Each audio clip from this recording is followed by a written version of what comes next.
ମୋର ପ୍ରିୟ ପିଲାମାନେ, ଆଶା କରିବି ସମସ୍ତେ ବହୁତ ହି ଭଲରେ ଥିବ।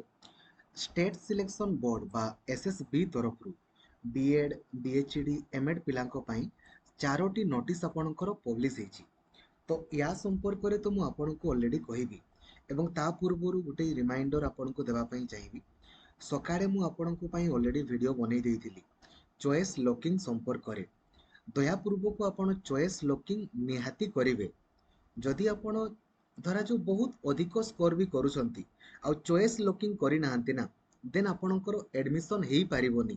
ତ ଲାଇକ୍ ଆଉ ସେୟାର କରିକି ପ୍ରତ୍ୟେକଟି ସାଙ୍ଗଙ୍କୁ ଜଣେଇ ଦିଅନ୍ତୁ, ଯୋଉଦ୍ୱାରା କି ଓଡ଼ିଶା ସାରା ସମସ୍ତେ ଜାଣିପାରିବେ ଏବଂ ସେ ଚଏସ୍ ଲକିଂ କେମିତି କରିବେ ତାହା ମଧ୍ୟ ମୁଁ ଆପଣଙ୍କୁ ବୁଝେଇଛି ଏବଂ ସ୍ଲାଇଡ୍ ଅପ୍ କହିଲେ କ'ଣ ତାହା ବି ବୁଝେଇଛି, ଦେଖିଦେବେ ଆପଣମାନେ। ଆଉ ଚ୍ୟାନେଲକୁ ନୂଆ ଅଛନ୍ତି ଦେନ୍ ଏବେ ହିଁ ସବସ୍କ୍ରାଇବ୍ କରିକି ଅଲ୍ ନୋଟିଫିକେସନକୁ ବି ଆପଣ ଅନ୍ କରିଦେବେ। ତଥା ସେଇଠି ଦେଖିବେ ଗ୍ରାଜୁଏସନ୍ ମାର୍କ ଆପଡେଟ୍ର ଗୋଟେ ଅପସନ୍ ଅଛି, କିନ୍ତୁ ଆପଡେଟ୍ ହେଇପାରୁନି। ତ ତା ପାଇଁ ଅଲରେଡ଼ି ମୁଁ ଆପଣଙ୍କର ଟ୍ୱିଟ୍ କରିଦେଇଛି, ଆପଣମାନେ ଟିକେ ରିଟ୍ୱିଟ୍ କରିବେ। ଆପଣମାନେ ରିଟ୍ୱିଟ୍ ବି ନ କଲେ ଅସୁବିଧା ହେଇଯିବ। ମୁଁ ଅଲରେଡ଼ି ଆପଣଙ୍କ ପାଇଁ ଟ୍ୱିଟ୍ କରିଦେଇଛି, ଏମିତି ଆସୁଛି you are not eligible for graduation mark update. ୟାକୁ ଆପଣ କାଲି ଟିକେ ରିଟ୍ୱିଟ୍ କରନ୍ତୁ, କାମ ହେଇଯିବ, କିଛି ଓରିଡ୍ ହେବାର ନାହିଁ। ଆଉ ଯେଉଁ ରହିଲା ସାର୍ କାଷ୍ଟ, ରେସିଡେଣ୍ଟ, ଇନକମ୍, ଏଗୁଡ଼ା ତ ଆପଡେଟ୍ କରିବା ପାଇଁ ଅପସନ୍ ଆସୁନି, କିଛି ଅସୁବିଧା ନାହିଁ।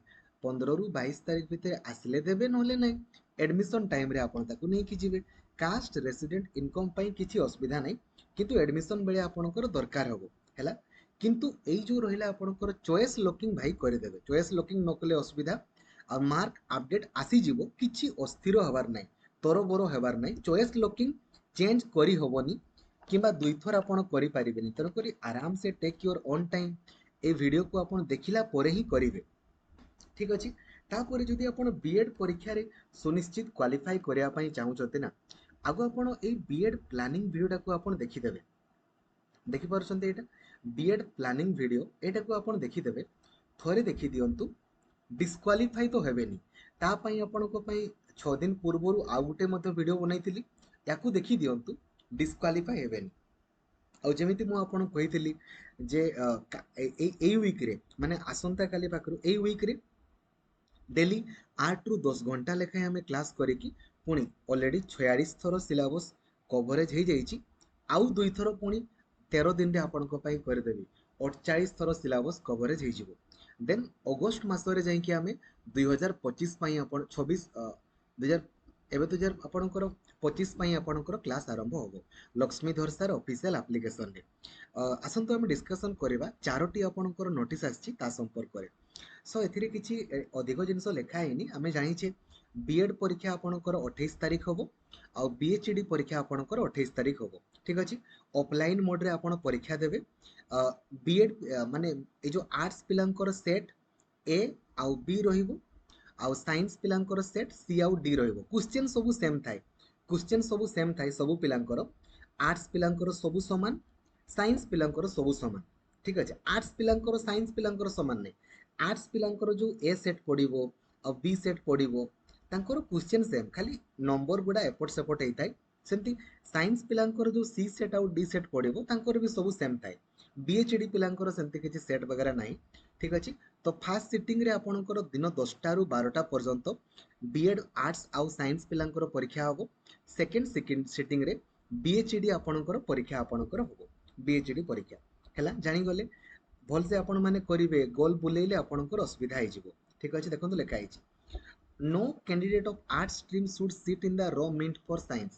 आर्ट्स पिला माने साइंस रे बसेबेनी, साइंस पिला माने आर्ट्स रे बसेबेनी। आपनकर एडमिट कार्ड लिखा ହେଇଥିବ ଯେ କିଛି ଓରିଡ୍ ହେବାର ନାହିଁ, ଜାଣିଗଲେ। ଏଇଟା ଫାର୍ଷ୍ଟ ସିଟିଂ ଆଉ ସେକେଣ୍ଡ ସିଟିଂ।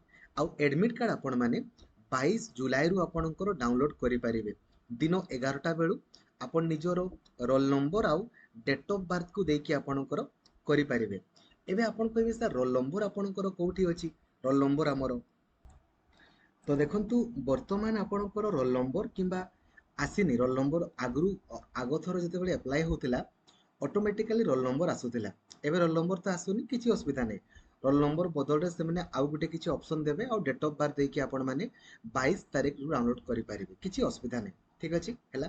ଆପଣଙ୍କୁ ହେଡେକ୍ ନେବାର କିଛି ନାହିଁ, ବଟ୍ ଆପଣମାନେ ସପୋର୍ଟ କରିବେ। ଯଦି ମୁଁ କିଛି ଟ୍ୱିଟ୍ କଲି ମାନେ ସାଙ୍ଗେ ସାଙ୍ଗେ ମାନେ back to back lakh lakh ଯେମିତି ट्वीट हेबा दरकार माने आपण माने किछि करिवेनी आ कहबे किए करूछि सेमति लबनी आपनको पई करा होउछि माने आपण सांगे सांग करिवे देखंतु एई जिंस गुडा कोन परीक्षा मु देबे कि आपण माने देबे ना तो एटलीस्ट घरे बसी के रिट्वीट तो करि होबो ना आपण मानको पई हैला तो किछि भी जदी प्रॉब्लम हैला आपणकर मु सांगे सांग ट्वीट करिवि तो आपण माने बैक टू बैक रिट्वीट करबा निहाती जरूरी हैला किछि असुविधा नै देन आपण जानिथिबे हमर जो एमएड परीक्षा आपणकर 27 जुलाई रे आपणकर होबो तो सेमने भी से एडमिट कार्ड आपणकर 27 जुलाई 10टा रु 12टा होबो एवं सेमने भी एडमिट कार्ड 22 जुलाई रो आपणकर डाउनलोड करि पारिबे एबे जो माने दिव्यांग पिला कोंरो ए जो पीडब्ल्यूडी परसेंटेज 40% रो अधिक अछि सेमने आपणकर तांकू अधिक टाइम मिले आपण जानिथिबे